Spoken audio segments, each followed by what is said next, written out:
2 caixas de papelão de produtos de limpeza e um saco plástico azul. Descartados numa estrada de terra, seriam o pontapé inicial para uma das investigações mais escandalosas do Rio Grande do Sul.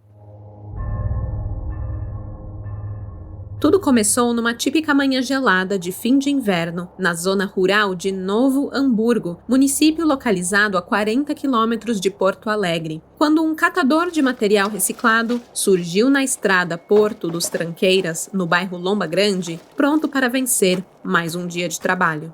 A estrada de terra, que liga a cidade ao distrito rural, rendia uma boa quantidade de material todos os dias. Por ser um local de pouco movimento, a população do entorno costumava fazer o descarte irregular de entulho e móveis velhos em suas margens tomadas ali pelo mato, sem o risco de serem flagrados pela fiscalização da prefeitura.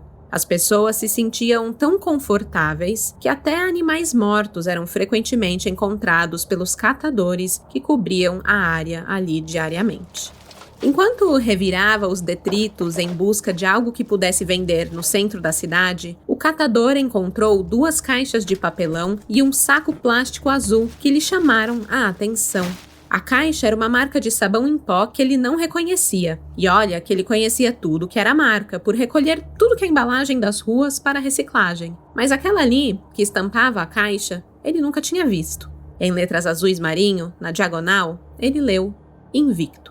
Atraído pela possibilidade de fazer uma graninha com aquele material, ele entrou no matagal, se ajoelhou diante das caixas e as abriu.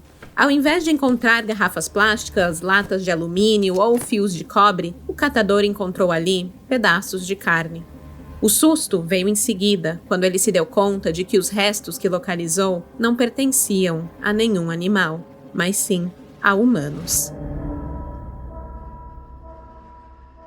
Nas caixas e no saco plástico havia 2 troncos, pernas, braços, pés, mãos e bastante sangue coagulado. Ele teve a chance de levantar e ir embora sem olhar para trás e não falar daquilo para ninguém, mas ele decidiu caminhar por cerca de 3 quilômetros e procurar um local onde pudesse usar o telefone para acionar a polícia.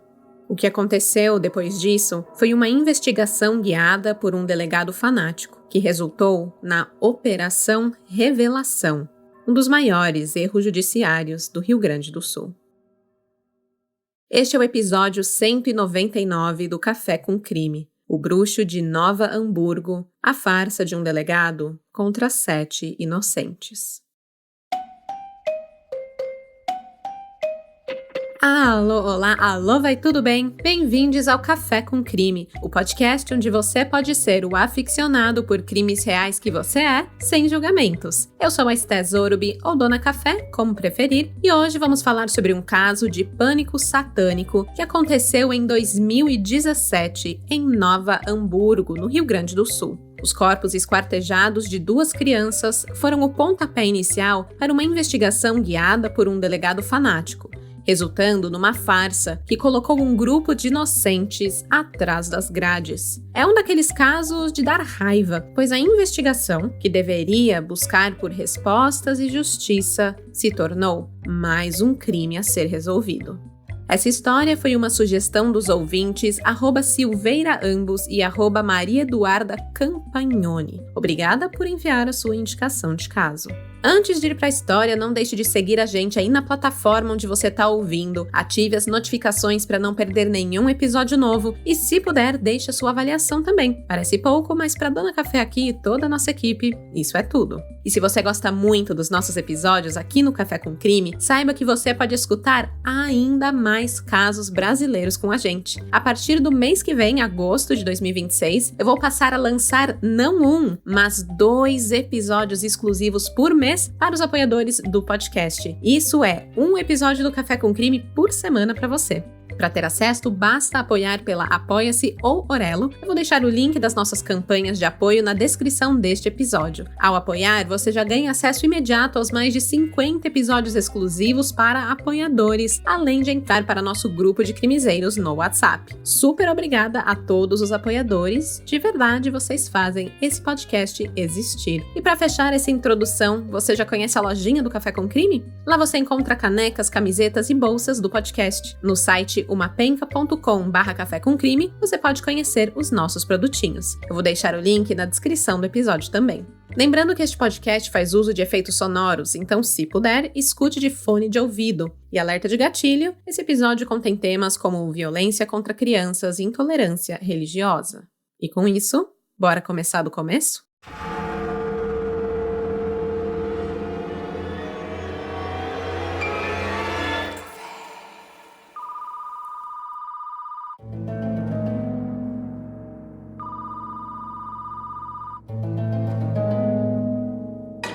O telefone da Delegacia de Homicídios de Novo Hamburgo tocou cedo no dia 4 de setembro de 2017. O delegado Rogério Baggio Berbich havia acabado de tomar posse como titular quando recebeu a notícia de que um catador tinha localizado 2 corpos na zona rural da cidade.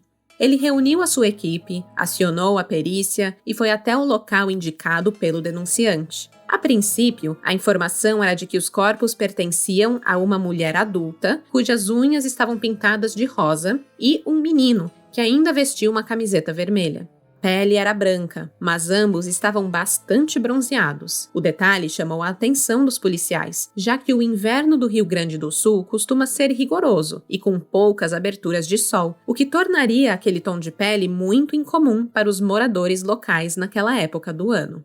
À primeira vista, era possível determinar que os cortes nas juntas eram bastante precisos. O assassino certamente tinha conhecimento em anatomia e usou uma ferramenta muito afiada. Os peritos desconfiavam, inclusive, de uma serra de frigorífico.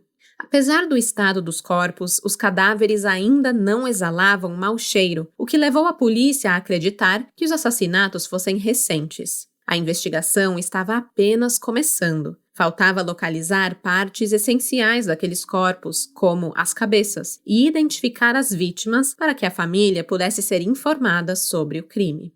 Mesmo com a ausência de partes importantes dos corpos, a polícia técnica conseguiu coletar as digitais dos cadáveres para tentar identificá-los nos bancos de dados gaúchos, mas não obtiveram sucesso. O trabalho realizado pelos técnicos no recolhimento das impressões foi de excelência, mas não encontrou correspondência a nenhum padrão existente no Instituto Geral de Perícias. Dias depois, surgiu nova informação de que, na verdade, o caso se tratava de 2 crianças, um menino e uma menina, ambos entre 8 e 12 anos. As escolas da região receberam notificações para que pudessem repassar à polícia qualquer informação sobre crianças que tivessem faltando às aulas ali nos últimos dias, ou talvez crianças que tivessem histórico de violência familiar, ou ainda que algum professor tivesse alguma desconfiança de que algo não estava muito certo com aquele aluno. A gente sabe que muitos alunos enxergam professores como porto seguro em algumas situações. Então, se alguma criança tivesse feito algum desabafo ou tivesse agindo de maneira estranha, a polícia queria saber para poder investigar caso por caso. Mas a investigação logo recebeu um banho de água fria. Em busca de melhores salários, os professores estavam em greve e sem contato com os alunos. Sem muitas opções, os investigadores decidiram varrer a região onde os corpos foram encontrados para tentar localizar testemunhas ou imagens de câmeras de segurança que pudessem ter registrado alguma movimentação. Mas a estrada Porto dos Tranqueiras é erma, sem iluminação, com vizinhos localizados a mais de 700 metros de distância do ponto onde aquele catador encontrou as crianças. As câmeras de segurança mais próximas ficavam a 3 quilômetros de distância. Para piorar, os equipamentos que poderiam ter registrado algum veículo passando ali pela região na madrugada de 4 de setembro não gravavam imagens, apenas reproduziam as imagens, nenhuma delas tendo armazenamento. Era como dar murro em ponta de faca. Uma varredura foi feita nos registros de crianças desaparecidas em todo o estado, já que a polícia desconfiava de que o crime pudesse nem ter sido cometido ali na própria cidade de Novo Hamburgo. Imagine, Novo Hamburgo tem uma população estimada em 227 mil pessoas. 2 crianças desaparecem e logo depois 2 cadáveres são encontrados? Se fosse realmente essa a situação, pelo menos a identidade dos corpos seria rapidamente comprovada, pois a cidade era relativamente pequena, seria fácil encontrar duas crianças desaparecidas. Mas nada, nada, nada. Nenhuma ocorrência a respeito foi registrada no município. Nenhuma criança desaparecida com aquelas características foi denunciada. Cidades como Canela, Esteio e Porto Alegre também entraram no radar da polícia, mas era preciso ampliar ainda mais o raio de atuação. Lembram que a marca daquela caixa de produto de limpeza onde os corpos foram encontrados não foi reconhecida pelo catador? Pois bem, a marca Invicto era comercializada apenas no nordeste do país. E lembra que as crianças estavam também bastante bronzeadas? Pois é, talvez fosse um sinal de que aquelas crianças nem fossem ali da região sul, e assim foi montada uma força-tarefa para monitorar constantemente os cadastros nacionais de crianças desaparecidas no Brasil todo. Isso na esperança de encontrar ali qualquer correspondência que pudesse ajudar a polícia a identificar aquelas duas crianças. A dificuldade de identificar os corpos prejudicava o avanço das investigações. Por esse motivo, o delegado Rogério Baggio era incapaz de descartar qualquer hipótese de crime, por mais absurda que soasse. Foram considerados desde crimes de vingança entre facções criminosas e tráfico humano, até mesmo crime passional. Mas as investigações travaram. Apenas no dia 18 de setembro, com a localização de novas partes dos cadáveres a 500 metros de onde tudo começou, no início do mês, é que a polícia pôde considerar um pequeno avanço na investigação. Um exame de DNA, divulgado em 28 de setembro, confirmou que aquelas novas partes pertenciam sim às mesmas crianças. E mais, o laudo revelou que os dois eram parentes por parte de mãe. As autoridades acreditavam que se tratava de dois irmãos, filhos da mesma mãe, mas de pais diferentes. E esse resultado era tudo o que se sabia sobre aquelas crianças. E aí, ainda mais perguntas entram em campo, né? Como que duas crianças da mesma família são assassinadas e ninguém nem dá conta de seu desaparecimento? Durante os meses que seguiram, nenhuma testemunha entrou pela porta da delegacia com uma informação relevante. Nenhuma mãe relatou o desaparecimento de seus dois filhos. E os policiais não avançaram nos trabalhos. Houve ali uma pequena dispersão, os investigadores voltaram a sua atenção a outros casos e até o delegado Baggio aproveitou o final de ano que se aproximava para tirar férias e curtir alguns dias de descanso com a sua família. Com a saída temporária de Baggio das investigações no dia 10 de dezembro, Moacir Fermino, delegado titular da 2ª Delegacia da Polícia da cidade, assumiu o caso e botou a apuração para andar. E aí, algo muito surreal aconteceu. Em apenas 10 dias, ele identificou e reuniu testemunhas-chaves, apresentou 7 suspeitos e conseguiu a expedição de pedidos de prisão temporária, que resultaram na prisão de 4 deles, no dia 27 de dezembro de 2017. O delegado interino fez questão de convocar uma entrevista coletiva para apresentar a conclusão do inquérito e finalmente esclarecer para a população local o que aconteceu às 2 crianças até então não identificadas em setembro daquele ano. A resolução do caso era capaz de revirar o estômago até dos profissionais já acostumados com a violência. Os detalhes desse crime envolviam, segundo o delegado, um ritual satânico liderado por um bruxo de fama internacional que vivia e atendia na cidade de Gravataí, uma cidade localizada a 40 quilômetros de Novo Hamburgo. O bruxo, segundo o delegado Fermino, havia sido contratado por empresários do ramo imobiliário da região que buscavam ascensão financeira.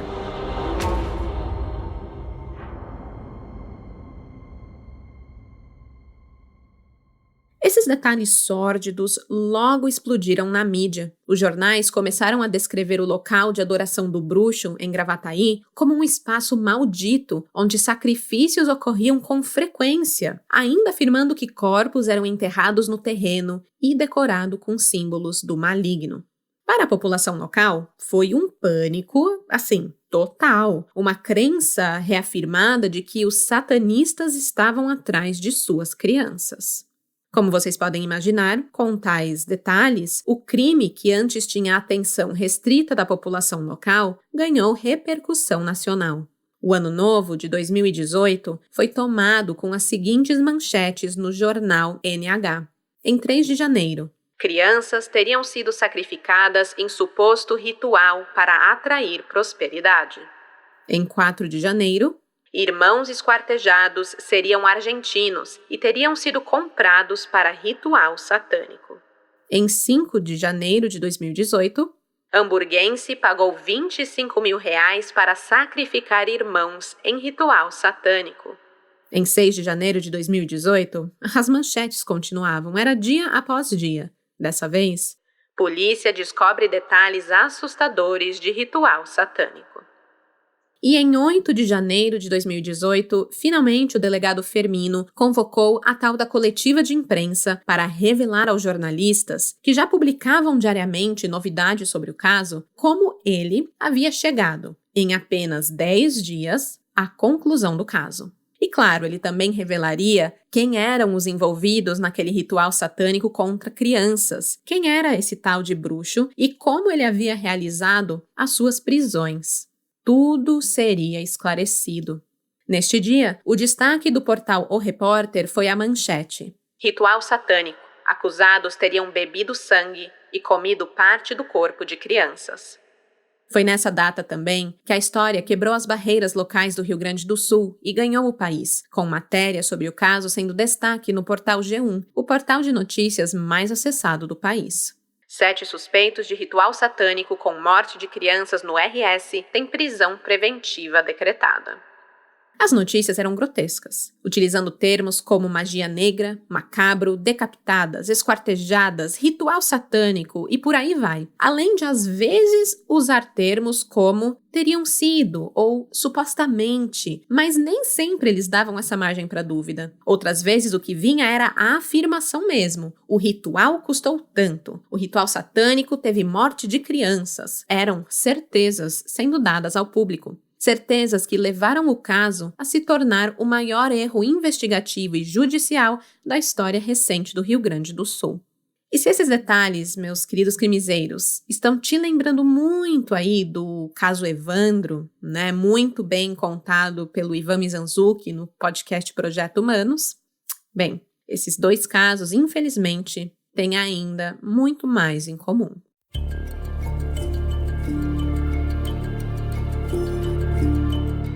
Na manhã do dia 8 de janeiro de 2018, o delegado Moacir Fermino Bernardo reuniu a imprensa na delegacia, agradeceu a presença de todos e, como se estivesse no altar de uma igreja, disse em alto e bom som que agradecia a Deus pela revelação que deu a 2 profetas e um servo menor, que no caso era ele mesmo, uma revelação tão poderosa que o permitiu desvendar todo o crime e que também deu nome àquela operação policial. Operação Revelação. Atônitos, os jornalistas e policiais na sala não conseguiam sequer esboçar reação. Incrédulos, ouviram o delegado explicar a sua tese. Silvio Fernandes Rodrigues, um bruxo fundador do Templo de Lúcifer em Gravataí, teria sido contratado pelos empresários Jair da Silva e Paulo Ademir Norbert da Silva.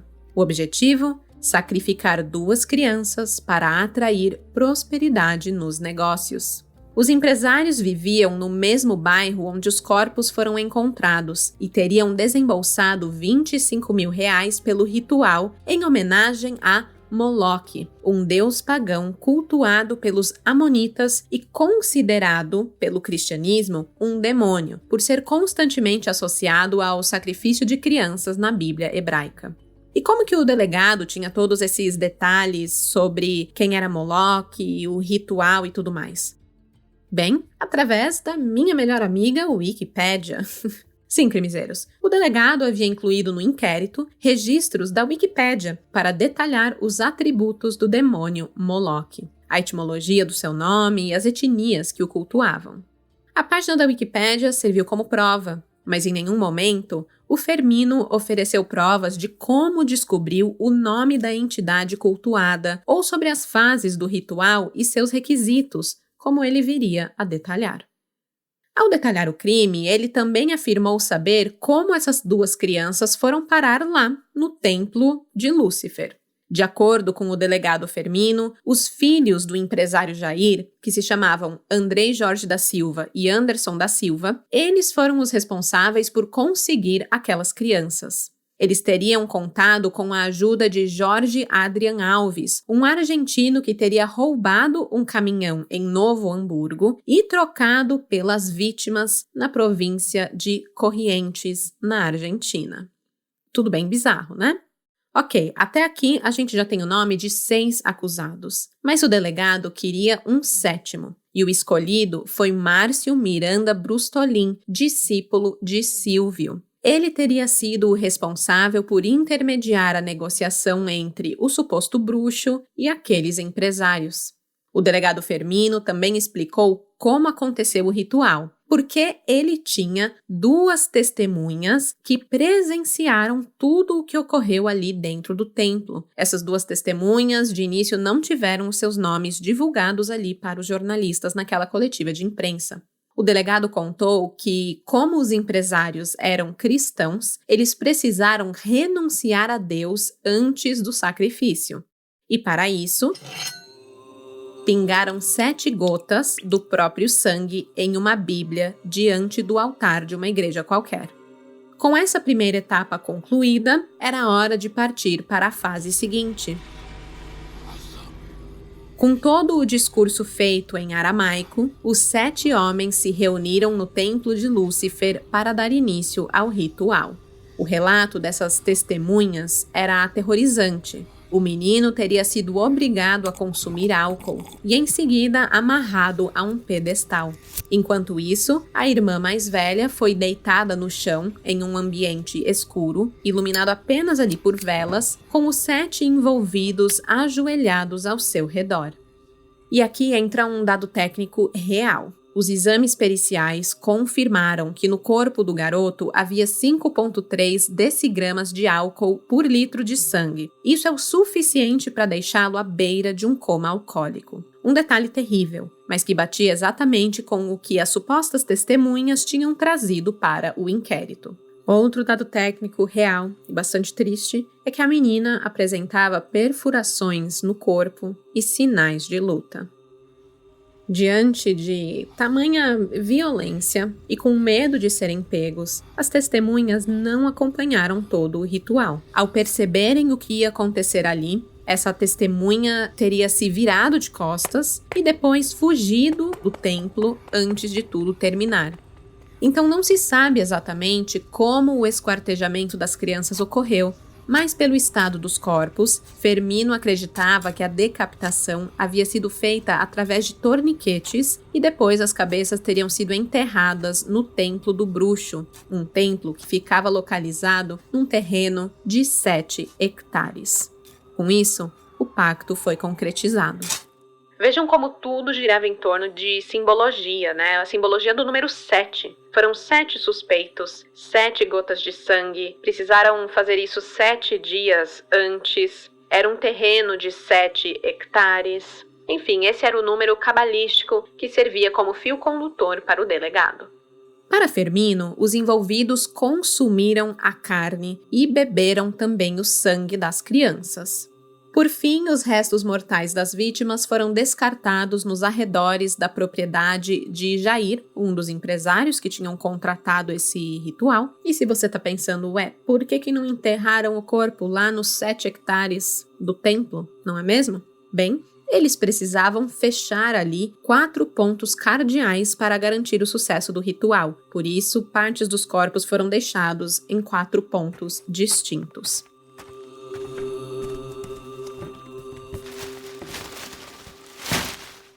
Escute a seguir um trecho do delegado Moacir Firmino durante essa coletiva de imprensa.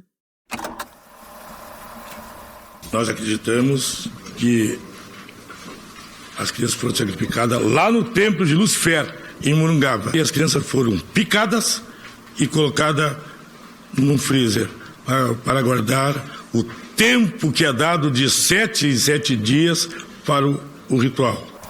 Falando alto e gesticulando bastante durante a coletiva de imprensa, Firmino se referia aos suspeitos como os 7 discípulos de Satanás. Ele também mostrou ali uma capa preta e uma máscara de cachorro, que ele dizia que eram itens ritualísticos que teriam sido usados no momento do sacrifício. Itens que ele teria encontrado no cofre do templo de Lúcifer, pertencentes ao bruxo Sílvio. Ele ainda afirmava que aquela não seria a primeira vez que a seita satânica havia realizado sacrifício de criança. Dentro das dependências da casa dele estava a capa. E nós trouxemos também uma outra máscara aqui que eles usam também para assustar crianças e as pessoas que foram sacrificadas no ritual. Nós não podemos ser ingênuos e nem hipócritas. Se ele fez isso, tem experiência, ele fez isso por todo o Brasil e pelo Rio Grande do Sul também. Era uma história de tirar o fôlego, isso ninguém podia negar. Mas os jornalistas não se convenceram apenas com o relato de Firmino. Eles queriam tirar dúvidas, ligar os pontos e entender algumas questões que, convenhamos, permaneciam um tanto quanto confusas. Eu também amo o momento em que um jornalista pergunta por que o Firmino achava que as crianças eram argentinas. E ele se embola todo na resposta. Eu vou colocar esse trecho, esse áudio da coletiva de imprensa, para vocês mesmos escutarem. Por que o senhor acredita que as crianças vieram da Argentina? Porque foi levado um carro para lá, o argentino é de lá, e ele é braço direito do Jair, e ele tem passagem lá pela Argentina, conhece toda a Argentina e nós acreditamos, não quer dizer que nós vamos comprovar, mas acreditamos que ele e mais um outro foram que trouxeram as crianças para cá. Ou seja, prova mesmo não tinha nada, tudo suposições. E ele mesmo fala, isso aí eu acredito, nem sei se tem como comprovar. E, gente, você tá jogando isso pra imprensa? Que loucura, né? Mas o maior questionamento de todos os jornalistas ali presentes era quem eram as duas testemunhas que presenciaram o ritual. Afinal, como que eles estavam presentes no templo e viram tudo se eles não faziam parte do grupo dos 7 discípulos de Satanás? Para essa questão, o delegado tinha uma resposta na ponta da língua. Ele explicou que um dos homens que testemunharam o ritual havia sido contratado por Márcio Miranda Brustolin, o discípulo do bruxo Sílvio, para realizar alguns reparos no sítio de Sílvio. E ali no terreno, em Lomba Grande, de Jair também, um dos empresários que contrataram o Sílvio. Essa testemunha, ela tinha retornado ao templo na noite do crime para recuperar algumas ferramentas que teria esquecido no local naquele dia mais cedo quando estava ali para fazer os reparos. A testemunha, que estava acompanhada de um amigo, tinha acesso liberado ao local por conta da prestação de serviços e entrou no terreno sem se anunciar e sem chamar a atenção. Foi nesse momento que se deparou com o culto do sacrifício. O prestador de serviço e o seu amigo ficaram desesperados com o que estavam vendo e se retiraram do local antes que pudessem ser notados por Sílvio, Jair e companhia. Caso contrário, ele tinha certeza de que poderiam morrer também. Ok, e como que a polícia chegou a essas testemunhas que mudaram os rumos da investigação em 10 dias, feito que o delegado Rogério Baggio não havia conseguido em meses de trabalho intenso? Para essa questão, Firmino também tinha uma resposta na ponta da língua. O delegado contou que assim que assumiu o inquérito, ainda na manhã do dia 10 de dezembro de 2017, recebeu a ligação de um homem de Deus, que disse ter informações relevantes sobre o caso. Ele chamou o delegado para um encontro, disse que Firmino precisaria levar um caderno para anotar tudo o que ele tinha para contar. Um dos jornalistas perguntou se essa pessoa era uma das testemunhas que, tomada pela dor na consciência, decidiu compartilhar o que havia presenciado na madrugada de 4 de setembro. Mas, para surpresa de todos, Firmino negou. Ele disse que não era uma questão de dor na consciência. Ele ergueu a sua voz e respondeu que não se tratava de apenas uma testemunha, mas sim de um profeta de Deus. Os repórteres insistiram. Eles queriam informações mais concretas. Eles estavam confusos com tudo que estava sendo dito e queriam saber quem era essa pessoa que o delegado chamava de profeta. Mas antes que pudessem concluir o questionamento, Firmino os interferiu e disse: "Não sou eu que chamo, é Deus. Não sou eu, é revelação." O silêncio que tomou conta daquela sala era constrangedor e a coletiva foi encerrada. As declarações de Firmino ligaram o sinal de alerta na cúpula da Polícia Civil. Uma reunião de emergência foi realizada para discutir as técnicas usadas na investigação, algo que até aquele momento ninguém havia questionado em absolutamente nada. E como, né? Talvez pelos mais de 40 anos de serviços prestados pelo delegado à instituição tiveram um peso grande. Afinal, ele era uma figura de credibilidade. Ou até pelo seu poder de persuasão. Pois fato é que essa história toda, que levantou dezenas de questionamentos em uma hora de coletiva, tinha sido suficiente para convencer até um juiz a assinar as prisões preventivas. Sim, porque com o que Firmino apresentou, o bruxo Silvio Fernandes Rodrigues, o empresário Jair da Silva, o seu filho Andrei, eles haviam sido presos e passaram o ano novo atrás das grades. Márcio Miranda Brustolin foi indicado pela testemunha e preso apenas no dia 4 de janeiro de 2018. Já os outros 3 acusados ficaram foragidos. Eram eles Paulo Ademir, que seria o sócio de Jair, Anderson da Silva, o outro filho do empresário, e Jorge Adrián Alves, o argentino, que teria trocado as crianças pelo caminhão roubado. Eles sabiam muito bem como assassinos de crianças são tratados por outros presos. Por isso, não pensaram 2 vezes antes de dar no pé rumo a um destino desconhecido. Na reunião de emergência da Polícia Civil, ficou decidido que a linha investigativa da Operação Revelação seria mantida naquele momento, mas com uma condição. O delegado titular, Rogério Baggio, teria que voltar imediatamente das férias para retomar o comando do caso. Caberia a ele estudar as supostas provas anexadas ao inquérito para decidir qual rumo o trabalho seguiria a partir dali. Naquele momento, Baggio era o homem de confiança da cúpula da Polícia Civil. 2 dias antes do previsto, o delegado Baggio deixou a família em Foz do Iguaçu e dirigiu seu Chevrolet Cobalt por 900 quilômetros rumo a Novo Hamburgo, uma viagem que durou pelo menos 15 horas. Assim que colocou os pés na cidade, Rogério se reuniu com o delegado Firmino para que juntos pudessem repassar todos os detalhes do caso, desde a localização dos corpos até aquele desfecho traumático.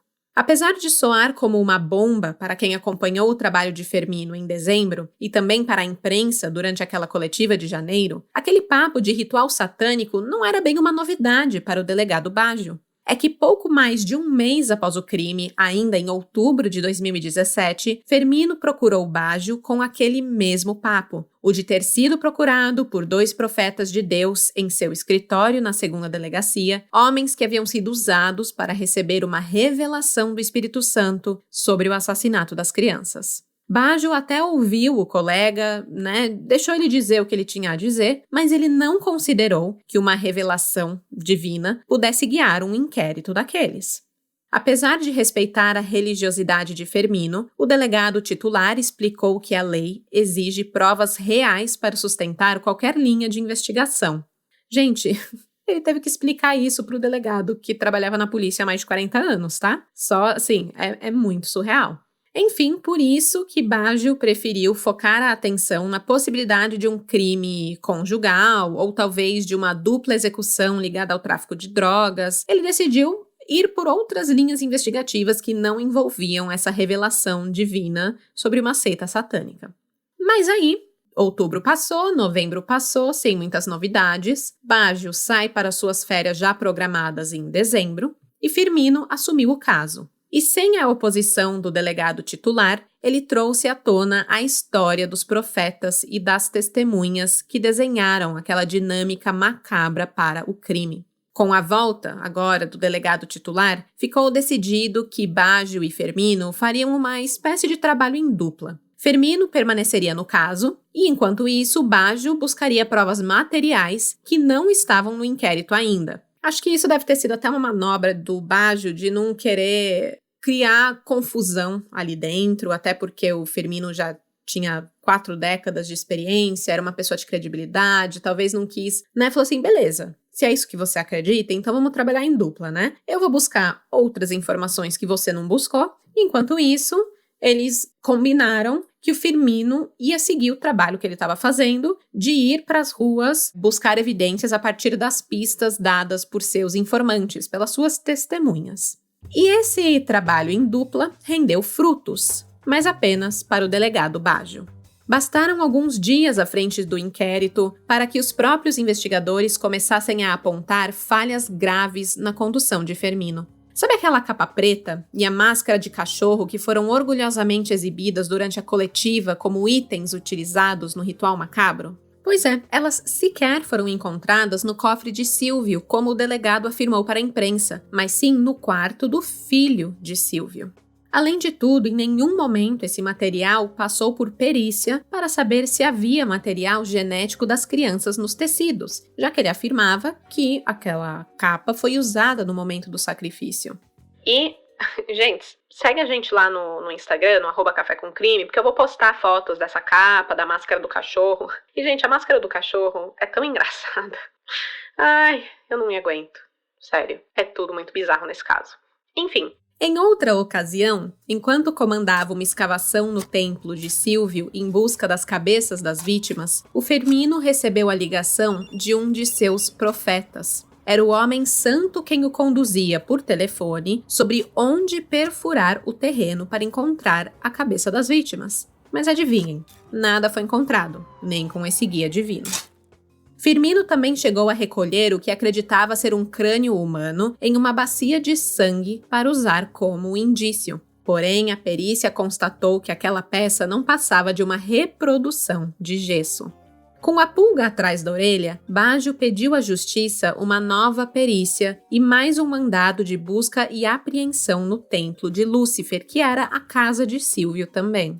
O pedido foi aceito. Por mais de 2 dias, os policiais permaneceram no local e confiscaram tudo o que era possível para, enfim, tentar dar materialidade ao crime descrito pelas testemunhas de Firmino. Durante as buscas, as equipes encontraram várias ossadas enterradas no terreno. Tchan, tchan, tchan.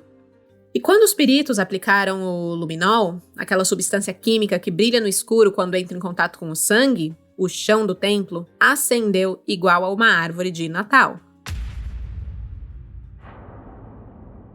Tchan, tchan, tchan, mais uma vez. Mas passando esse susto inicial, veio aí o balde de água fria. Os exames provaram que nem os ossos e nem o sangue encontrados no local eram humanos. Em seu depoimento, o Silvio Rodrigues explicou a situação. Ele disse que, apesar de ser mestre de alta magia, ele não costumava trabalhar com sacrifício animal em seus cultos, mas que a sua ex-esposa sim, ela era adepta daquele tipo de ritual e ela utilizava o templo ali, o local, para fazer os seus rituais. Então, esses ossos animais e o sangue animal era por conta disso. E aqui eu quero abrir um parênteses. Vale pontuar que o Silvio ele foi casado por mais de 15 anos e teve 2 filhos com a primeira esposa. Eles se separaram amigavelmente. O Silvio se casou uma segunda vez e teve mais um filho desse novo relacionamento. E nem isso o parou de continuar tendo uma relação amigável com a sua esposa. Tanto ali por uma questão de respeito ao que ele chama de as entidades da esposa dele, né? Eles partilhavam das mesmas crenças. Aí, em 2016, a sua ex-esposa foi despejada da casa onde morava e Silvio a acolheu no sítio onde era o seu templo. Ela passou a viver ali e também a fazer os seus próprios rituais, por isso foram encontrados esses ossos e esses vestígios de sangue ali de animal. Curiosamente, no dia em que o Silvio foi preso, sua ex-esposa havia botado todos os seus pertences numa mala e saído sem avisar do sítio. Ela saiu com tanta pressa e desespero que o seu carro até caiu num buraco enquanto ela tentava ir embora. Ela deixou a casa uma bagunça e no dia da sua prisão, Silvio e a atual esposa estavam arrumando e limpando a casa após a ex-esposa ter ido embora, assim, meio que desavisada. O Silvio chegou até a pensar que talvez a polícia estivesse ali por conta de algo que tivesse ocorrido com a sua ex-esposa, que tinha ido embora do nada. Ou seja, né, só para dar um contexto aqui para vocês do que a ex-esposa dele tem a ver também de estar fazendo ritual ali no templo dele. Mas é isso, fechando parênteses. Quando Baggio percebeu que faltavam provas materiais, uma nova testemunha surgiu no dia 15 de janeiro para confirmar que viu uma caminhonete parada na estrada Porto das Tranqueiras com 2 dos acusados jogando sacos plásticos azuis no matagal de sua margem. Mesmo com essa bomba, o delegado Baggio não se convenceu. Era tudo muito conveniente, sabe? Já o Firmino estava eufórico, né? Agora tem aí uma testemunha para provar tudo o que ele estava falando. Mas o Baggio batia na tecla de que a história não fechava. Não havia absolutamente nada que fosse capaz de ligar os empresários Jair e Paulo ao mestre de magia Silvio. Nenhum registro telefônico, nenhuma mensagem trocada por aplicativo de mensagens, nenhuma interação em rede social, e-mail, eles não tinham nenhum amigo em comum, não tinha nenhuma busca na internet feita por Jair procurando por algum serviço desse tipo prestado por Silvio, que na verdade o Silvio ele era especialista em fazer amarrações do amor. Então a história simplesmente não fechava. Como que os caras contrataram Silvio sem nunca terem visto ou falado ou interagido com ele em nenhuma maneira? Não tinha nada que ligasse essas pessoas. 7 dias após essa conversa, no dia 22 de janeiro, um carregador de supermercado entrou espontaneamente na delegacia para falar ao delegado titular que ele era o responsável por apresentar Jair ao bruxo Silvio, descrevendo inclusive o caminho entre a casa do empresário e o templo do bruxo em Gravataí. Para Firmino, essa era a peça que faltava para fechar a investigação. Agora conseguiam ligar os acusados um ao outro, né? Mesmo assim, Baggio resolveu revisar todos os depoimentos antes de dar o veredito final. Ele intimou todas as testemunhas novamente, queria deixar tudo bastante amarradinho e entregar o inquérito sem nenhuma ponta solta. Mas a história começou a mudar de figura justamente no depoimento do homem que dizia ter visto suspeitos deixando os corpos na estrada. Primeiro, o Dr. Baggio perguntou como ele se lembrava dos fatos com tanta exatidão.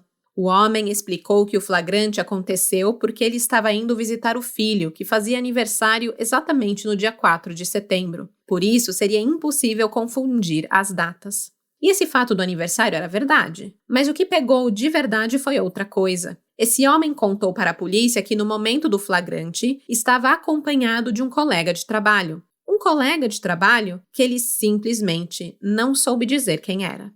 Oi? Como assim, né? Você está circulando na madrugada com um companheiro de trabalho e de repente não sabe o nome dessa pessoa?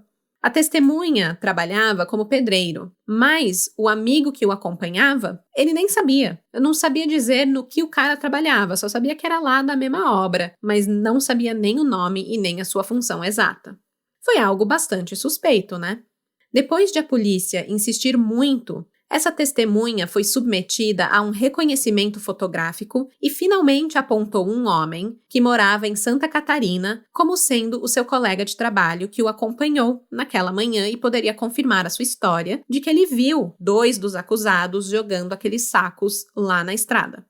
Mas se já era esquisito que uma pessoa que morava em outro estado, em Santa Catarina, estivesse ali com ele na madrugada, ficou ainda mais bizarro quando a polícia descobriu que o homem apontado na foto era um médico. E estranho por quê, né? Ele não podia ser amigo de um médico? Claro que sim. Mas é estranho porque um profissional da saúde que trabalhava em Santa Catarina, assim, dificilmente ele trabalharia batendo massa em uma obra em Novo Hamburgo, né, gente? Aquilo simplesmente não fazia sentido. Foi Firmino quem pediu para Baggio descartar o reconhecimento do médico. Ele ainda providenciou que a testemunha reconhecesse outra pessoa.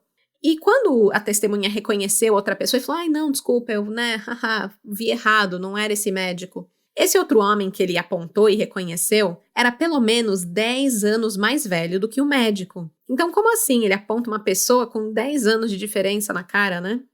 Foi naquele momento que o delegado titular, o Baggio, ele teve certeza de que a história toda era uma farsa. E ele decidiu, daqui para frente, ignorar o Fermino e tudo o que ele tinha trazido nessa investigação.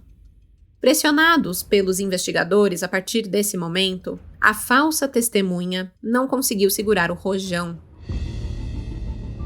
Ele confessou que tudo o que havia dito nos depoimentos até agora, de que ele tinha visto os suspeitos jogando sacos, com o corpo das crianças ali na estrada, falou que tudo isso era uma mentira. E ele apontou o homem que o induziu a mentir. O seu nome era Paulo Sérgio Lemen, dono de um ferro velho onde ele trabalhava. Ou seja, Paulo era o seu patrão. Por causa disso, no início de fevereiro de 2018, Paulo foi preso preventivamente por coação no curso do processo, já que ele tinha ameaçado 3 pessoas para poder sustentar a farsa, inclusive o próprio filho, que foi usado por ele para ir até a delegacia e dizer aos investigadores que ele era o responsável por apresentar Jair, o empresário, a Silvio, o bruxo. A revelação, abriu a caixa de Pandora. Com essa nova peça no tabuleiro, os policiais reinquiriram as demais testemunhas, que uma a uma resolveram contar a verdade. O castelo de cartas desmoronou. Tudo não se passava de uma elaborada mentira, uma invenção. Agora, por que Paulo queria culpar Silvio e os outros 6 inocentes de um crime horrendo contra crianças que eles não haviam cometido? Qual era a sua intenção? Pois apesar de ter inventado toda a história do ritual satânico, Paulo aparentemente não tinha nada a ver com o templo de Silvio. Nada, absolutamente nada ligava Paulo ao Silvio ou a qualquer dos outros suspeitos. E aí, se isso já não é mistério suficiente, a investigação esbarrou em um mistério ainda maior. Como é que esse homem, o dono do ferro velho, Paulo, tinha acesso a tantas informações sigilosas e detalhes minuciosos do crime? Detalhes que nem sequer eram de conhecimento público? Como que ele sabia dos detalhes como o nível alcoólico do corpo do menino, Porque as testemunhas que ele forçou a falarem com o delegado Fermino, falaram, não, ele ingeriu muito álcool e tal. Como que ele sabia? Baggio tinha convicções, mas não tinha provas para viabilizar as respostas para esses questionamentos. O que se sabia com certeza era que todas as testemunhas passavam por graves dificuldades financeiras e que haviam sido coagidas e orientadas por Paulo para que procurassem a polícia para prestar depoimentos mentirosos, tudo em troca de uma promessa: a inclusão de seus nomes em um programa estadual de proteção à testemunha. Isso queria dizer que eles ganhariam uma grana ali mensal, casa, teto, ficariam tudo bem, tudo bonitinho, sendo testemunhas do programa Protege. Paulo prometeu que todos os que se colocassem em risco para confirmar a história do ritual satânico seriam protegidos pela justiça. Receberiam cerca de R$3.000 por mês para viver bem longe dali com novas identidades. Claro que tudo isso também era uma mentira deslavada, já que, na realidade, o valor pago pelo programa Protege, o programa de proteção de testemunhas, mal chegava a um salário mínimo, que em 2017 era de apenas R$937. Em um depoimento gravado em vídeo, Paulo admitiu ter sido responsável por criar toda a narrativa e tê-la passado ao delegado Fermino como se fosse uma revelação divina.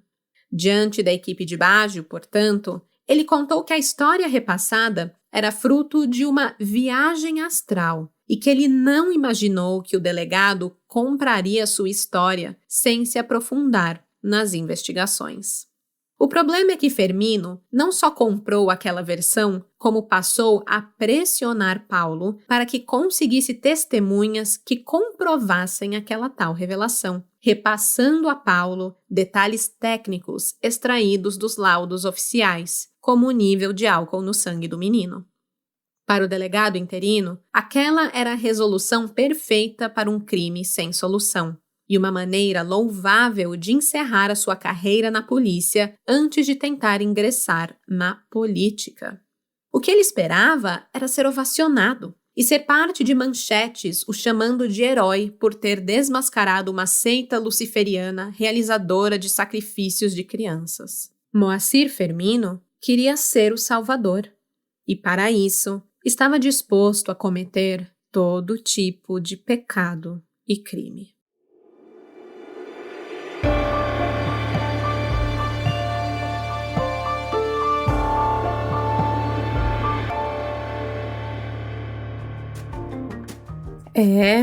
É tenso.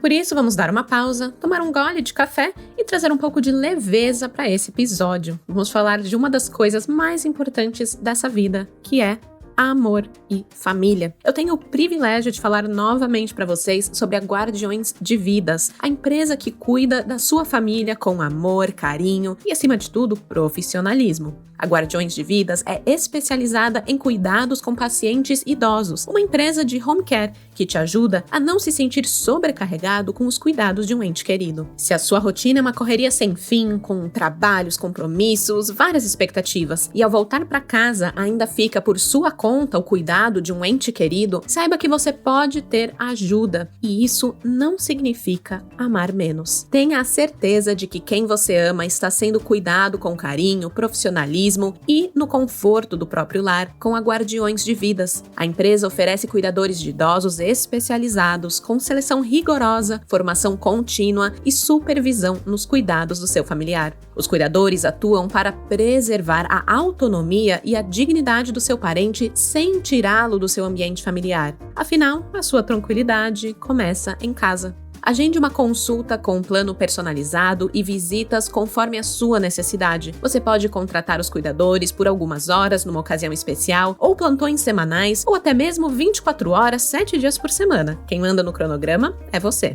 Acesse o site www.guardiõesdevidas.com.br para solicitar o seu orçamento e conhecer mais os serviços. E lembre que tem cupom se você mencionar o Café com Crime no momento do seu contato com a empresa, você receberá 10% de desconto no primeiro mês de assistência. É isso, cuide de quem você ama, cuide com a Guardiões de Vidas. E agora, com esse quentinho de cuidado no coração, podemos voltar para a nossa história.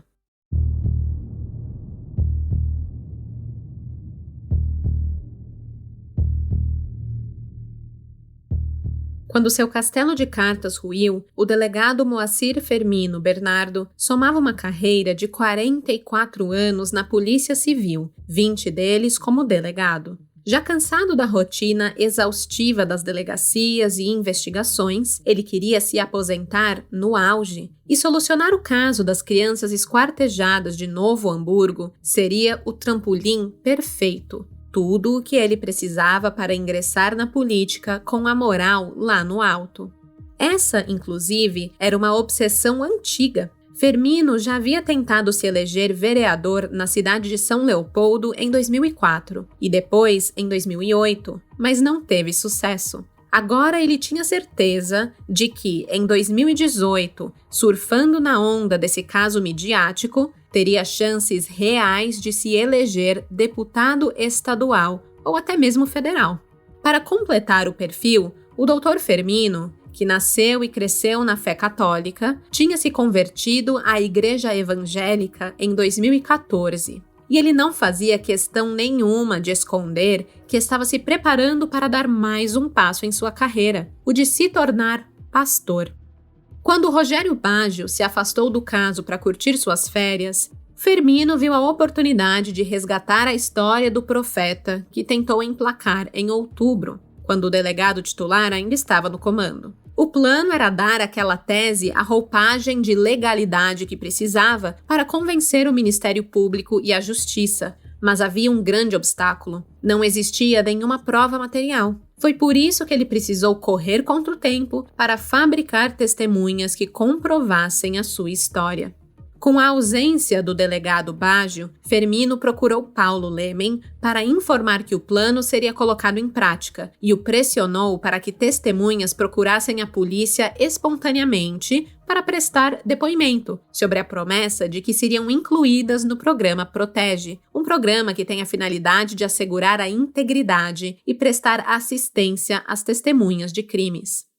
A investigação, conduzida pela Corregedoria da Polícia, no entanto, descobriu que o personagem central dessa história bizarra não foi escolhido aleatoriamente. Paulo Lemen tinha um motivo bem pessoal. Ele nutria uma raiva profunda de Jair, o empresário apontado como mentor do ritual. O motivo? Paulo havia sido contratado por Jair para realizar um serviço. Mas o Paulo ali, meio na folga, na preguiça, sei lá o que foi, ele nunca finalizou esse serviço. E por causa disso, ele vinha sendo constantemente pressionado e cobrado por Jair. As outras peças do quebra-cabeça teriam sido escolhidas ao acaso, apenas para completar o número cabalístico de 7 envolvidos. O bruxo Silvio Rodrigues, por exemplo, foi selecionado a partir de buscas na internet. Com tudo esquematizado, Fermino anexou os depoimentos mentirosos ao inquérito e pediu a prisão preventiva dos suspeitos. Na representação por prisão temporária, ele também afirmava que tinha vídeos das sessões do ritual, um material que ele anexaria ao inquérito mais tarde, coisa que nunca aconteceu. O Ministério Público deu um parecer desfavorável aos pedidos de prisão, alegando que as evidências apresentadas eram frágeis demais para justificar o cárcere. Mesmo assim, a Justiça considerou que as provas eram contundentes e decretou a prisão dos 7 investigados. No dia 27 de dezembro de 2017, as equipes lideradas pelo delegado Fermino amanheceram em frente ao Templo de Lúcifer, uma propriedade rural de 7 hectares em Gravataí, onde Silvio Fernandes Rodrigues residia e atendia seus clientes e professava sua fé. Afinal, vale lembrar, o Brasil é um estado laico, que não apenas permite que cada um pratique a sua religião livremente, como também deveria proteger a liberdade religiosa de cada cidadão. Com o mandado de prisão em mãos, os policiais invadiram o local fortemente armados. O objetivo era um só: render o bruxo acusado de liderar o esquartejamento das crianças.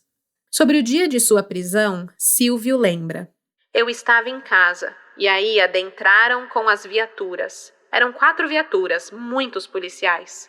O delegado deu voz de prisão, chegou e disse: 'Eu sou Deus, e vim prender Satanás.' Eu perguntei qual era a acusação, e ele disse que eu saberia na delegacia. Eu não fazia ideia do que se tratava." Silvio nem ao menos sabia da descoberta dos corpos das 2 crianças. Ele não estava acompanhando as notícias e não tinha nem ideia da trama toda em que estava sendo envolvido pelo delegado Moacir Fermino, uma autoridade policial que gritou a plenos pulmões que era Deus no momento da prisão, que fique bem registrado isso. Silvio, que não gostava de ser chamado de bruxo e agora foi acusado de ser Satanás, estava bastante à vontade em sua casa antes da chegada da polícia. Ele vestia apenas uma bermuda, estava sem camiseta, estava de boa fazendo uma faxina e no momento ali da prisão ele também estava preparando o altar diante de uma imagem de Beelzebub. Essa imagem de Beelzebub era uma imagem que trazia um certo medo nas pessoas, assim como o símbolo de um pentagrama bem grandão que ele tinha no portão do templo. O símbolo costumava atiçar a curiosidade e também o medo de quem passava pela estrada que cortava aquele bairro em Gravataí. Apesar de todos os preconceitos, Silvio garantiu que era incapaz de fazer mal a quem quer que fosse. Ali no seu templo não rolava nada demais, não rolava nenhum sacrifício. Naquele dia, ele estava preparando um ritual de prosperidade encomendado por um empresário carioca. Mas a oferenda em nada lembrava carne e sangue humano. O banquete oferecido às entidades era composto por caviar, salmão, carne de porco e frutas, além de vinho e uísque. Velas seriam acesas e uma capa preta seria utilizada para as invocações. Pelo serviço, Silvio receberia R$12.000 e ele garantiu, não utilizava animais em sacrifícios. Os seus clientes vinham de todas as regiões do Brasil, e assim como Paulo Lemen e o delegado Fermino, os clientes o encontravam na internet. Silvio afirmou: "Eu cultuo Beelzebu e meu país me dá esse direito. Não sou do mal e minha religião também não é." Mesmo sem conhecer Silvio e sua religião, Fermino o desmentiu, sugerindo, durante a fatídica coletiva de imprensa, que o bruxo poderia estar envolvido no desaparecimento e morte de outras crianças da região, que ele teria muita experiência em cometer aquele tipo de assassinato. Na verdade, Silvio vinha de uma família simples. Nascido em Rosário do Sul, seu pai e sua mãe eram militares do Exército Brasileiro, levando-o a morar no interior do Rio Grande do Sul, na fronteira do Brasil com o Uruguai, para ser criado ali principalmente pelos avós, numa primeira infância. Aos 8, 9 anos de idade, ele se mudou para Porto Alegre com a mãe e a irmã. Na sua vida adulta, conheceu e se casou com a mãe de seus 2 primeiros filhos em Pelotas, no Rio Grande do Sul, onde teve também um chamado religioso que o conduziu ao que ele é hoje, mestre de alta magia. Sua esposa também era adepta das mesmas crenças. E quais eram elas? Bem, Silvio era um grande estudioso de religiões, principalmente esotéricas e ocultas antigas. Ele se autodefine como um mestre de alta magia, seguindo preceitos de Quimbanda, Umbanda e bruxaria medieval. Ele é um especialista em invocações e abertura de portais, realizando rituais para o amor e prosperidade no trabalho. Silvio já contava com mais de 2 décadas de carreira e estudos, sendo pioneiro no Brasil e na América Latina como fundador do Templo de Lúcifer, o único da América Latina. Como ele mesmo diz: "Não sou satanista, não sou bruxo, sou mestre de magia com mais de 20 anos de religiosidade." Segundo Silvio, ele é adepto do luciferianismo, uma filosofia de vida que busca o autoconhecimento e o aprimoramento do que é certo e justo. O Silvio não tinha inimigos, não tinha inimizades, não tinha problemas na sua família e não poderia imaginar que a sua vida mudaria tão drasticamente em dezembro de 2017. Mas, em entrevista ao Beto Ribeiro, ele afirma que as entidades com quem ele trabalhava o alertaram. Algumas semanas antes, eles disseram que um problema surgiria em sua vida que o deixaria fora do ar por pelo menos 30 dias, e ele precisaria lidar com isso. O Silvio não entendeu e também não deu muita importância a essa mensagem. O Natal foi ótimo, foi passado em família, tudo correu perfeitamente. Até chegar o dia 27 de dezembro de 2017. Silvio foi preso com base nos preconceitos religiosos, no fanatismo de um delegado. Com armas em mãos e a voz de prisão dada, as autoridades policiais passaram a desmontar todo o templo em busca de evidências. Segundo Silvio, ele ficou guardado dentro do porta-malas aos 40 graus em pleno verão, enquanto eles começaram a quebrar toda a minha casa. Entraram dentro do templo, começaram a quebrar. Minha esposa gritando. Tem até o vídeo da minha esposa filmando tudo. Eles quebrando tudo e minha esposa sem saber o que fazer.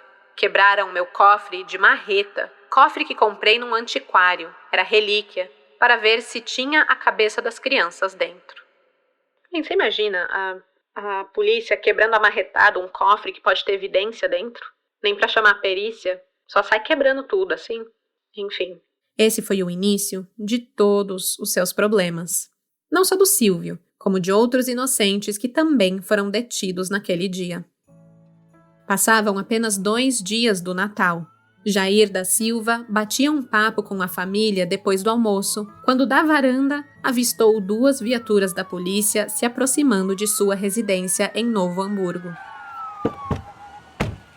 Como empresário que comercializava lotes de terra na região, ele estava acostumado a lidar com denúncias corriqueiras de crimes ambientais, por isso a presença dos policiais não o assustou. Mas daquela vez, a acusação era infinitamente mais grave. Jair estava sendo apontado como mentor do assassinato brutal das 2 crianças encontradas nos arredores do bairro 3 meses antes. Diferentemente de Silvio, O Jair sabia muito bem que crianças eram aquelas, já que o próprio havia sido o responsável por acionar a polícia quando alguns membros das crianças foram localizados 15 dias depois da denúncia do catador. Em entrevista ao jornal O Globo, em 19 de agosto de 2018, Jair contou que foi agredido pela polícia com tapas no rosto e que os investigadores o questionavam insistentemente sobre as cabeças das vítimas. Andrei, filho de Jair, foi preso junto com o pai. Márcio Miranda Brustolin foi detido no início de janeiro, enquanto os outros acusados, Anderson, Paulo Ademir e Jorge Adrian, fugiram. O medo da prisão era grande, principalmente com uma acusação de assassinato de crianças nas costas. Os presos, como vocês sabem, não perdoam estupradores e assassinos de crianças. Na cadeia, Silvio diz que quando entrou no presídio, era mijo e comida sendo jogado nele, com gente ameaçando que iam o matar. E ele viveu como bicho ali por 7 dias, sem conseguir se banhar, sem roupa limpa, ficou fedendo, uma coisa nojenta mesmo. Ele não podia nem comer, com medo de terem envenenado a sua comida. Mas, segundo o advogado de Silvio, o Marco Mejia, algo curioso aconteceu. Quando os presos descobriram que Silvio havia sido acusado pelo delegado Fermino, deram um passo para trás e deixaram Silvio bem à vontade na cadeia, afirmando que se Fermino o estava acusando, então ele era inocente. Os presos tinham certeza que Silvio nada havia feito às crianças e resolveram dar a ele algo que a polícia foi incapaz: o benefício da dúvida.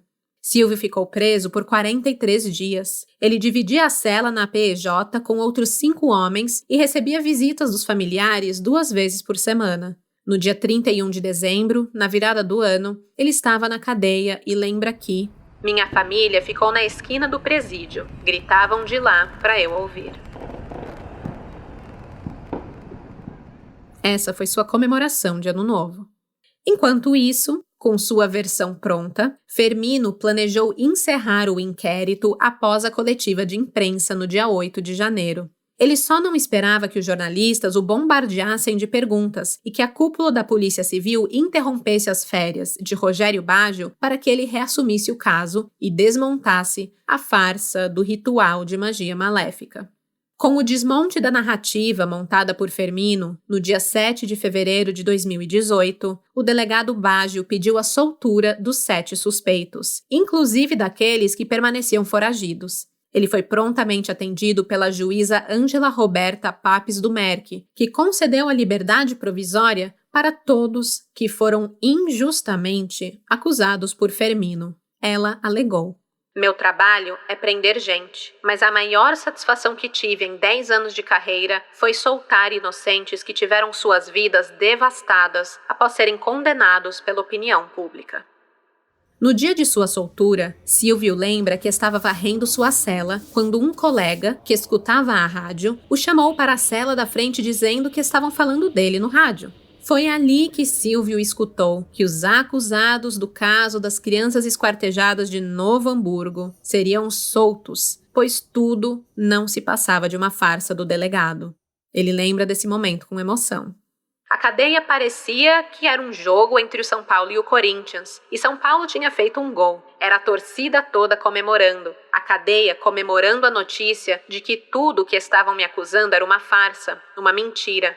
Aquele momento foi único. Eu sabia que estava falando a verdade, e aquela notícia estava provando que tudo o que eu disse durante o meu tempo no sistema penitenciário era verdade. Eu chorava de emoção, de alegria. Silvio saiu da penitenciária estadual do Jacuí, mas o seu calvário não parou por aí. Do lado de fora, ninguém tinha certeza da sua inocência como eles tinham dentro da cadeia.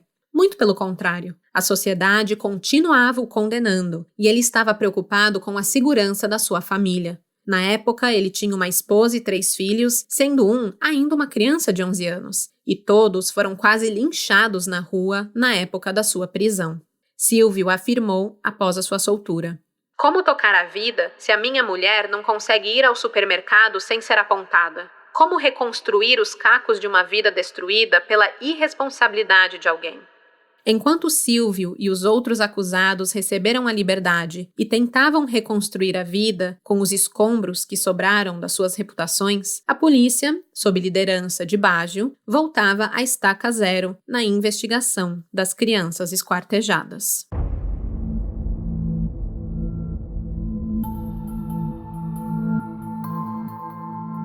Para quem acompanha o mundo do true crime, é impossível ouvir essa história e automaticamente não traçar um paralelo com o caso Evandro, aquele que talvez seja o maior exemplo de pânico satânico na história do Brasil. O que aconteceu em Novo Hamburgo em 2017 foi uma reedição assustadora da tragédia de Guaratuba nos anos 90, já que nos dois casos temos a mesma receita: a pressão esmagadora da opinião pública sobre um crime bárbaro, uma investigação técnica que trava e, de repente, uma guinada mística que escolhe culpados a dedo, mirando na intolerância religiosa para demonizar inocentes. A grande diferença é que, no caso Evandro, o Estado usou a barbárie da tortura física para arrancar confissões. Aqui, em pleno século XXI, a farsa foi alimentada pela vaidade política de um delegado experiente e pela miséria de testemunhas coagidas com promessas de dinheiro e recompensas. Felizmente, a perspicácia técnica de Rogério Baggio impediu que o erro do Paraná se repetisse no Rio Grande do Sul. Mas se não fosse por isso, era bem capaz que os 7 acusados estivessem presos até hoje, aguardando por uma redenção que jamais viria. Neste caso, da Operação Revelação, as falsas testemunhas foram indiciadas por denúncia caluniosa e o delegado Moacir Fermino Bernardo foi afastado imediatamente de suas funções e indiciado por fraude processual, corrupção de testemunhas e falsidade ideológica. Apesar da gravidade dos crimes, a justiça negou o pedido de prisão contra ele, e o desfecho para Fermino foi bastante confortável. Em junho daquele mesmo ano, ele foi meio que forçado a dar entrada em sua aposentadoria e deixar de trabalhar ativamente para a polícia. E eu digo confortável, pois parte de sua aposentadoria incluía receber cerca de R$30 mil por mês dos cofres públicos. E quanto ao mentor da mentira, Paulo Lemen foi indiciado por corrupção ativa de testemunhas. Ele chegou a ser detido em fevereiro de 2018, mas logo foi beneficiado por um habeas corpus concedido pela 2ª Vara Criminal de Novo Hamburgo. O entendimento do juiz foi de que, àquela altura, Paulo Lemen já não oferecia riscos às investigações. A resposta definitiva do judiciário veio anos depois. O julgamento de Moacir Fermino e Paulo Lemen aconteceu em meio à pandemia, em novembro de 2020. O delegado Moacir Fermino foi condenado pela Justiça a 6 anos de reclusão por sua atuação criminosa no caso das crianças esquartejadas, em regime semiaberto.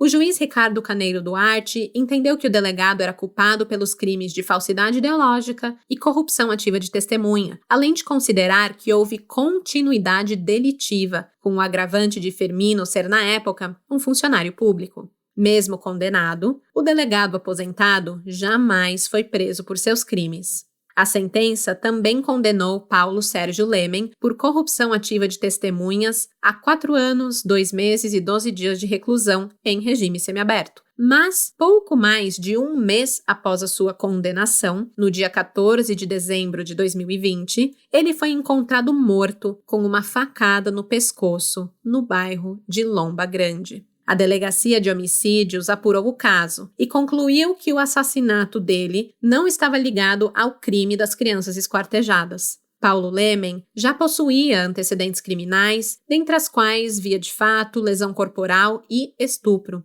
5 dias antes de sua morte, Lemen gravou um vídeo afirmando que estava sofrendo falsas acusações de estupro de uma criança na cidade e que ele temia pela própria vida.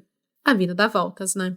Paralelamente ao processo criminal, Fermino também respondeu a um processo administrativo disciplinar que culminou com a cassação de sua aposentadoria em dezembro de 2025, após o governador Eduardo Leite reconhecer um parecer da Procuradoria-Geral do Estado e publicar a decisão no Diário Oficial do Estado. Os R$30 mil que o delegado vinha recebendo desde junho de 2018 foram definitivamente cortados pelo governo gaúcho e a sua farsa havia finalmente pesado no bolso e custado seu prestígio. Diferentemente do caso Evandro, que demorou mais de 30 anos para inocentar os acusados e trazer algum senso de justiça, o caso das crianças esquartejadas de Novo Hamburgo chegou a esse desfecho mais rapidamente. Mas a velocidade não quer dizer que os 7 acusados injustamente não sofreram. Muito pelo contrário. Suas vidas viraram de ponta cabeça e até hoje seguem tentando voltar a uma normalidade que talvez já não exista mais para o seu futuro. Os danos já haviam sido feitos. Silvio Fernandes Rodrigues relembra todo o sofrimento e humilhação que passou desde a invasão da polícia ao seu templo e o tempo que passou atrás das grades. Longe da caricatura de bruxo satânico criada pela polícia, Silvio se descreve como um praticante que transita pela quimbanda, pela casa de Exu, pela lei de Sabate e por linhas ritualísticas ligadas a elementos da natureza. Durante as operações midiáticas comandadas por Fermino, as equipes policiais não apenas vasculharam seu templo rural de Gravataí, como também destruíram boa parte de suas posses e quebraram objetos sagrados para a sua fé. Até a famosa máscara de cachorro, que o delegado chacoalhou na coletiva de imprensa para provar que era parte do ritual macabro, aquela máscara não passava de uma mentira. Ela havia sido comprada pelo filho de Silvio em um site chinês. E, como a nota fiscal comprovava, o produto só chegou ao Brasil depois da data em que o suposto crime teria acontecido. Silvio sempre garantiu que sequer conhecia os empresários apontados como seus comparsas e clientes, mas declarou em entrevistas que perdoava o delegado Fermino por sua insanidade, mesmo que isso tenha custado o seu ganha-pão. Fato é que Silvio era um mestre de magia muito bem conhecido, chegando a ter clientes internacionais que o procuravam por seu grande conhecimento no oculto. Depois da mídia e do delegado mancharem o seu nome, ele perdeu grande parte da sua clientela e também de seus amigos. Segundo seu advogado, Marco Mégia, ele hoje ganha apenas uns 15% do que ganhava antes do caso acontecer. O advogado, que também é seu amigo pessoal, afirma em entrevista ao Beto Ribeiro que Silvio hoje é apenas uma sombra do que um dia ele foi antes, e vive mais recluso em seu sítio. Ele sempre anda acompanhado por seguranças particulares, mesmo quando está em casa. Tudo isso por medo de um linchamento. Ele declara que foi vítima de perseguição e preconceito religioso. Ao jornal Zero Hora, Silvio desabafou. É tudo muito difícil. As sequelas psicológicas não se apagam. Semanalmente, em algum momento, eu me pego pensando em tudo o que aconteceu e já volta a imagem das pessoas que trabalham com a lei e a burlam para conseguir as coisas. Tenho medo de que aconteça de novo. Qualquer criança que some já tem o pensamento de assassinato por magia negra. Silvio e Marco Mégia processaram o Estado e o delegado Fermino, além dos veículos de comunicação que foram tendenciosos, buscando indenização pelos danos causados, mas ainda não obtiveram nenhuma resposta. Se a farsa destruiu a reputação e o sustento de Silvio, o impacto na família de Jair da Silva não foi menor.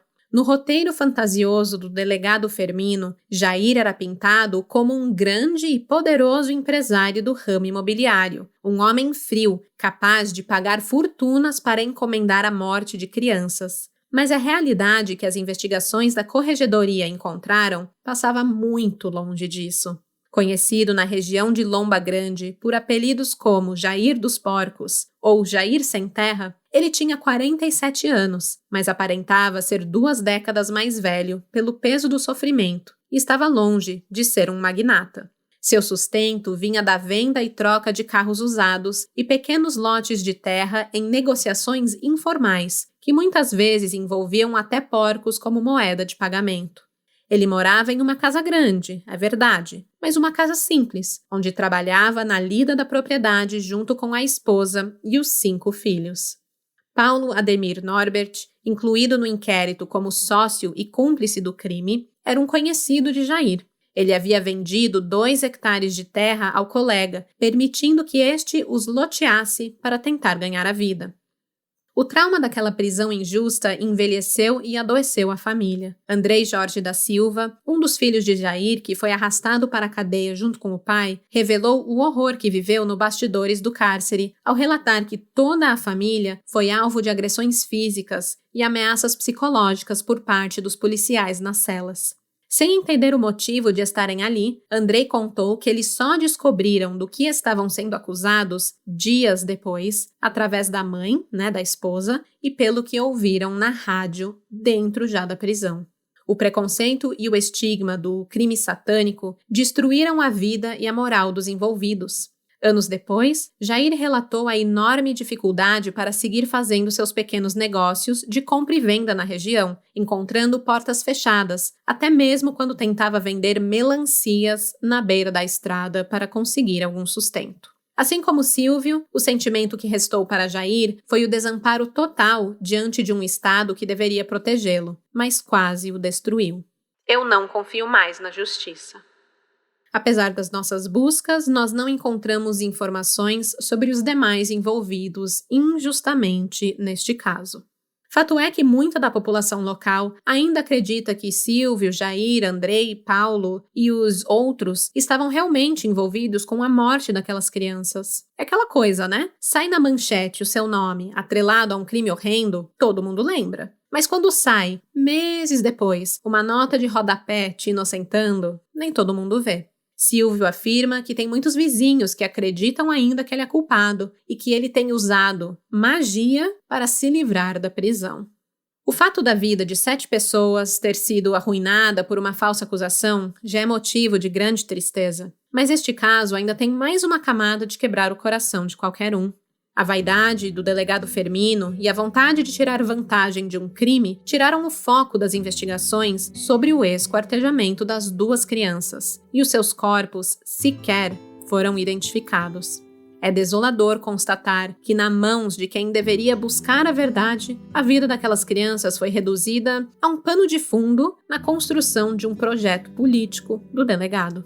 Após 2 anos de apuração, o inquérito sobre o homicídio daquelas crianças foi remetido ao Poder Judiciário sem o apontamento dos autores. Em dezembro de 2019, depois de ficarem esquecidos no Departamento Médico Legal, os restos mortais dos pequenos foram finalmente sepultados no Cemitério Municipal de Novo Hamburgo. Eles não tiveram direito a um nome na lápide. Foram enterrados sob a denominação fria de ignorado, registrados nas gavetas de números 115-17 e 116-17. Até hoje, o caso segue aberto na promotoria, aguardando por novos indícios ou provas que possam, quem sabe um dia, trazer as respostas que essas crianças merecem.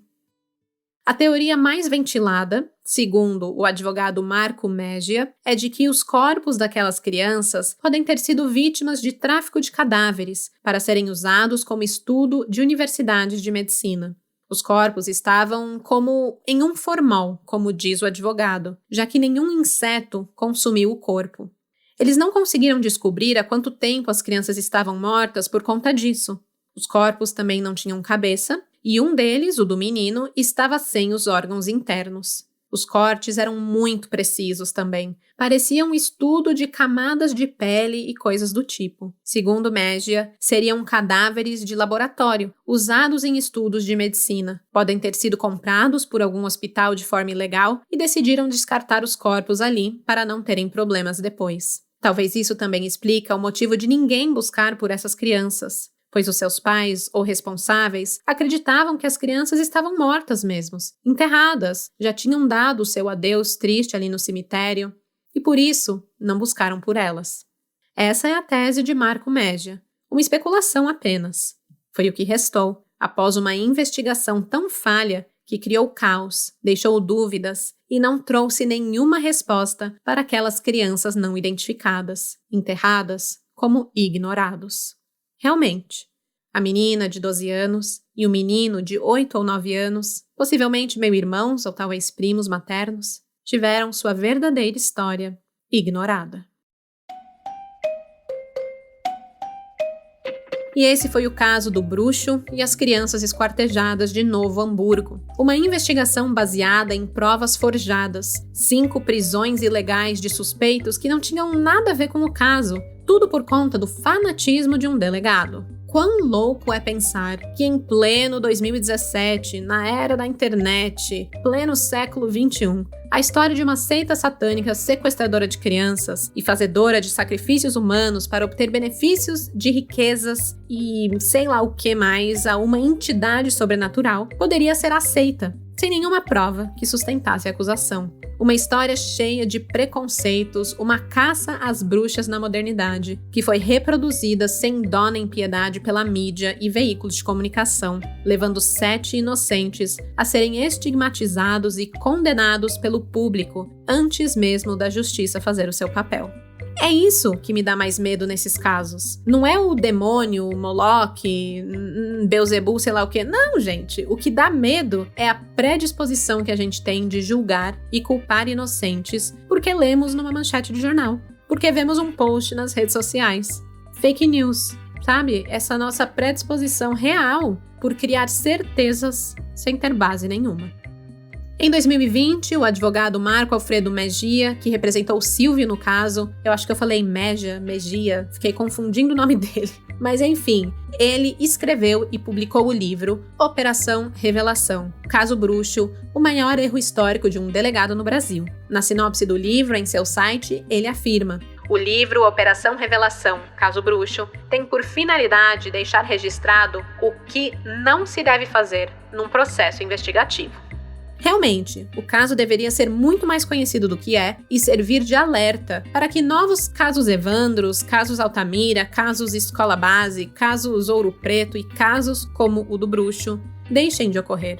Fica aí a dica de leitura para quem tem estômago e quer passar muita raiva. Amanhã, quinta-feira, eu vou postar fotos relacionadas ao caso nas nossas redes sociais. Não deixe de seguir a gente no nosso Instagram, Café com Crime, e também lá no Twitter, o Café C Crime, para acompanhar as imagens e outros fatos relevantes que eu sempre levo lá para as redes, trazendo aqui do podcast. Eu volto daqui a 2 semanas, não na próxima quarta, mas na outra, com um novo episódio. E até lá, não compre máscaras de cachorros na Shopee, porque de desgraça já basta esse podcast. Tchau, tchau! Esse episódio foi roteirizado, produzido e apresentado por mim, Stephanie Zorbi, com pesquisa e roteiro de Ana Paula Almeida, design de som de Luigi Calistrato. As fontes de pesquisa utilizadas neste episódio foram Portal G1, Portal da Gazeta Zero Hora, The Intercept Brasil, O Globo, Ministério Público do Mato Grosso, Visora Notícias, Portal Novo Hamburgo, Portal Correio do Povo, entrevistas com Silvio e o advogado Marco Mejia no canal Beto Ribeiro e a dissertação de mestrado em Direito da USP de Pedro Henrique Colucci, intitulada Diabos Fabricados e Cruzadas Morais, estudo de caso sobre a interação entre mídia, estereótipos e erros judiciários.